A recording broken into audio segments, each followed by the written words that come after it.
Good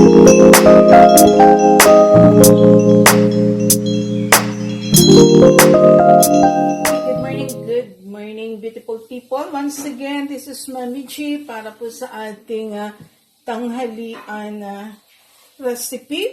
Magluluto po tayo ngayon ng caldereta. Yan, beef caldereta. Beef po ang ating gagamitin para masarap po. So, simpleng ingredients. Meron po tayong tomato. Meron tayong onion, garlic, bell pepper, carrots, tomato, at saka ito pong ating crushed chili, at saka yung ating pong, what do you call this? Yung maliit na siling labuyo. Yan. So, ang caldereta po, pag hindi maanghang, hindi masarap. Siyempre, meron tayong tomato sauce, meron tayong gata, meron tayong cheese, and of course, yung pong ating liver spread. So, pag gagawa po kayong caldereta, mas masarap po gamitin yung itong brand ng Rino. Yan. So, gagamit po ako ng thyme. Plus, syempre, yung ating oil.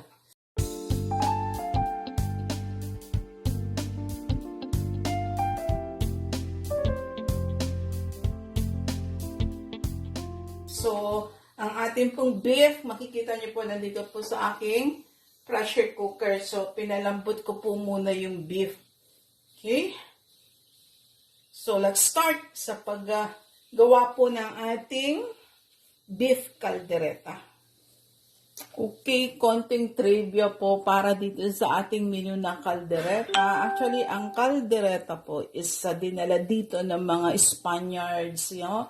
So, ang salitang caldereta ay nanggaling po sa salitang caldera. Yan, sa Spanish po. So, dito po dinala yan. So, naging famous din po yung caldereta dito sa atin, ano? So, naging use na ang mga Pilipino na magluto ng caldereta. Original po na caldereta is, ang ginagamit pong meat dito is yung goat. Yan, mas masarap po kung kambing ang ating gagamitin. But then, marami din pong gumagamit ng yung pong meat ng cow. Yan, pwede din naman yung meat ng kalabaw. So, depende na po yan sa anong klaseng meat ang gusto nyong gamitin. And itong caldereta na po na ito is masarap. Kaya nawili na rin po ang mga Pilipino na isa na ito sa ating Pilipino na recipe, ika nga, na sinama na natin. But originally, galing po ito sa mga Spaniards. Yan, itong caldereta. So later, uumpisahan na po natin ang pagigisa ng ating caldereta. Hinahantay ko lang pong mag-subside yung pressure nung pressure cooker ko para kunin ko yung pinalambot natin na beef. Okay, start na po natin yung pagigisa natin ng caldereta. First, ang kailangan nyo pong gawin is iprito nyo po muna yung inyong potato. Kasi mas masarap po ang caldereta kung yung inyong patatas ay piniprito nyo muna. Okay.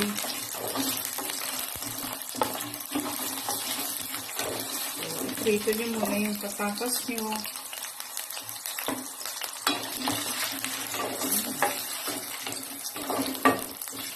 After po na maprito nyo yung patatas, susunod na po natin yung ating bell pepper. Anything na may bell pepper, lalo na po mga stew or anything na igigisa nyo, lagi nyo po uunahin yung bell pepper.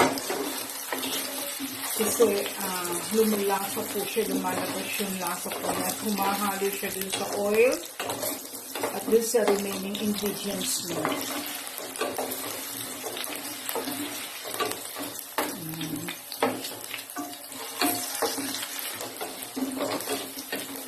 Well, yung sa pagluluto, kahit sabihin nyo hindi kayo nag-aral magluto, pero kung yun ang may hilig kayo, passion nyo na gusto nyo matuto, on your own, pwede po kayo matuto. Lalo na ngayon na napaka-high-tech natin, isang click lang, mabibigyan na tayo ng tutorial, no? So, hindi rin imposible.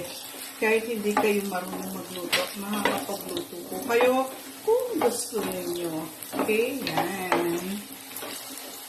There are times may mga ingredients kayong wala, so try to look for substitute ng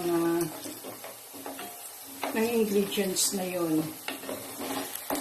So, pag nakita nyo ng medyo light brown na ang ating potato, pwede na tayong mag-isa. Yan. Kasi lalambot pa naman po yan mamaya paglagay natin ng meat. Papakuluan pa natin. So, kinukuha lang po natin yung lasa ng pagkaprito ng potato.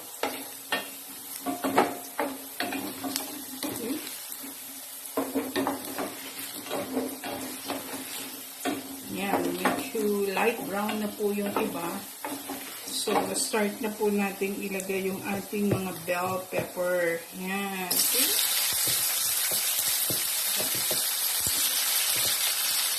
Dito na po naman yung bell pepper.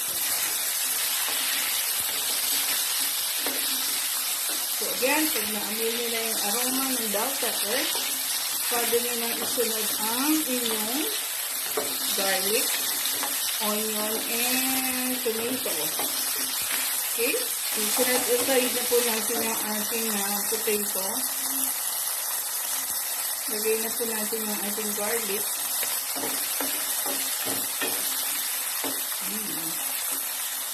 Gustahin niyo pong mabuti. Alam niyo itong sikreto, bakit nagtatagal ang food, hindi ka agad napapanis. Especially pagka yung food nyo is gisa. Kailangan igisa niyo pong mabuti. Pero hindi po siya, parang hindi po kayo napapanisan.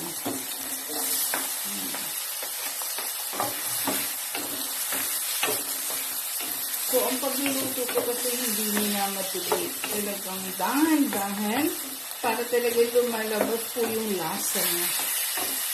At lagi niyo siyang hahaluin.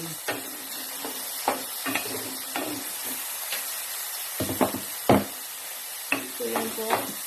After po nitong maluto itong ating onion, is lalagay na po natin yung ating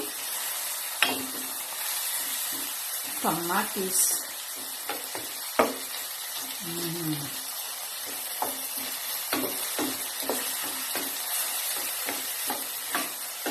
Palabasin niyo po muna yung yung sweetness niya hanggang sa lumambot po yung yung ating sibuyas.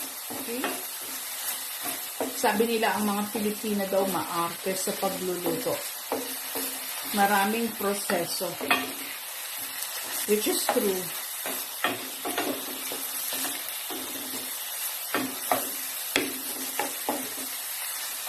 Ayan. So, lagay na natin ang ating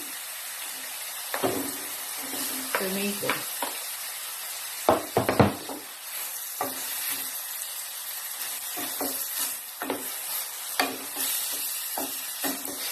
Gisang-gisa na po yan. Lalagay natin yung ating pinalambot na beef. So, palambutin niyo po muna yung beef nyo. Para na lang yung beef na nabili nyo is super lambot na. So, pwede nyo na lang siyang i-marinate. Then, diretso nyo na po sa pagigisa. But if you think your beef is, sabihin natin, matigas, so, need nyo muna siyang palambutin. Okay? Hintayin lang po natin yung magisang mabuti. Okay, igisa na po natin mabuti. Lagay na po natin yung ating meat. Paglagay niyo po ng meat, igisa niyo po siyang mabuti rin. Hanggang ma-absorb ng meat yung lasa po ng ating onion, tomato, garlic, bell pepper.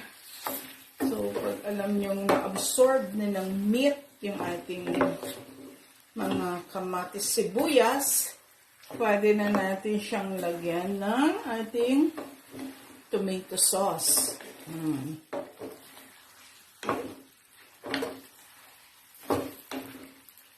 Pag gisang-gisa na po ito, pwede nyo nang ibalik dyan yung ating patatas and then add nyo na din po yung inyong carrots.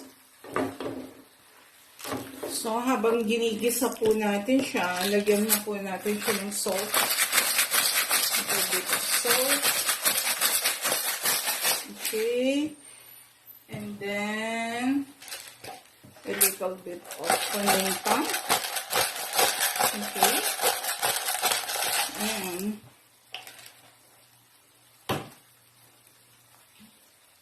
oyster sauce.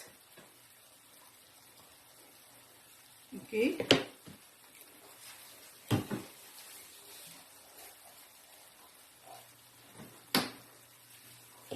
I-mix nyo po.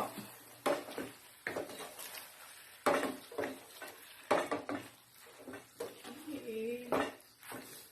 Ang bango po ng amoy niya. Then, a dust of thyme.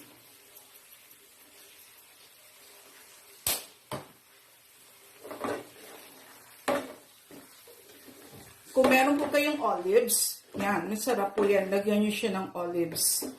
Since hindi po ako nakabili ng olives, so okay na po yan. Pero kung may olives po kayo, lagyan yung olives. Black or green, pwede po.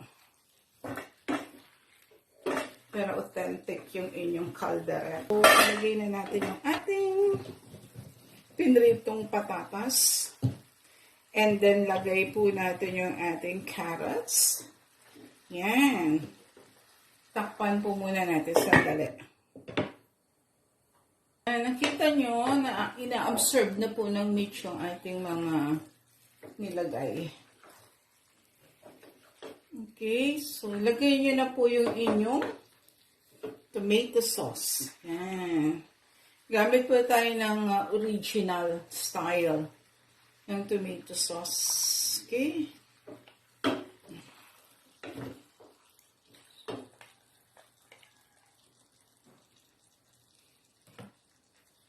Then, igisa nyo po siya sa tomato sauce. Pag gisang-gisa na siya sa tomato sauce, lalagyan po natin siya ng gata. Siyempre, don't forget the, what do you call this? Liver spread.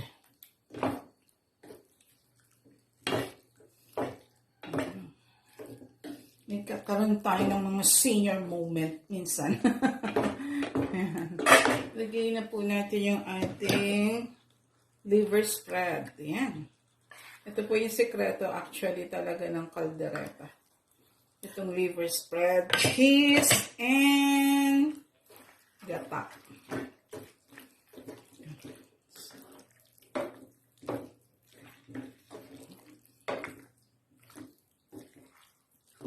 Lagyan nyo din po siya ng laurel leaves. Pwedeng fresh na laurel leaves. Pwede din naman yung dried na laurel leaves. Kung meron kayong fresh dyan sa bakod ninyo, then pitasin nyo at ilagay ninyo sa inyong caldereta. Okay? So, lagyan po natin siya ng konting water. Guys, lagay na natin yung ating chili. Yan, para lumasa na po yung anghang niya. Plus the gata. Okay? So, frozen po itong aking gata. Okay. Yan.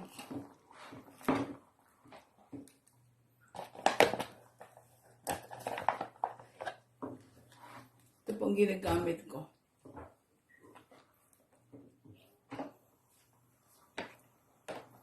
So, hintay lang po natin ma-reduce yung kanyang tubig. And then, lalagay natin yung ating cheese. So, yan. Nakita nyo na po, nag-change na siya ng color. Okay. So, pag konti na lang po yung kanyang sauce, nilagyan na po natin siya ng grated cheese. So, pakuluin lang po natin. Yung mamshi, beautiful people, lagay na natin ang ating cheese. Yan. So, para tumalab po yung lasa niya doon sa sauce. Okay. Mas maraming cheese, mas masarap.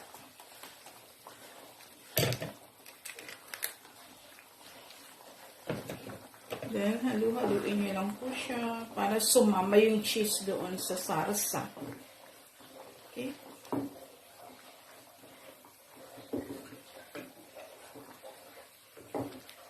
Quick melt, mas maganda.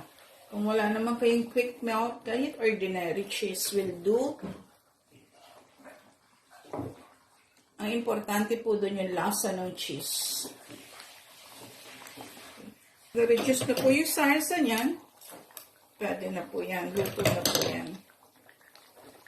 Okay, so guys, kung bago po kayo sa aking channel, don't forget to like, share, subscribe, and yung po ating notification bell, i-click nyo na rin po para updated po kayo sa mga latest natin na recipe. Okay? So, mamaya po, lalagay natin siya sa serving dish para makita nyo pong mabuti yung finished product ng ating beef caldereta. Okay? Hello guys, ito na po ang ating finished product ng beef caldereta. See? So, yan po ang ating beef caldereta. Happy eating everyone. Thank you for joining me. Maraming pong salamat sa lahat and happy eating. God bless you all.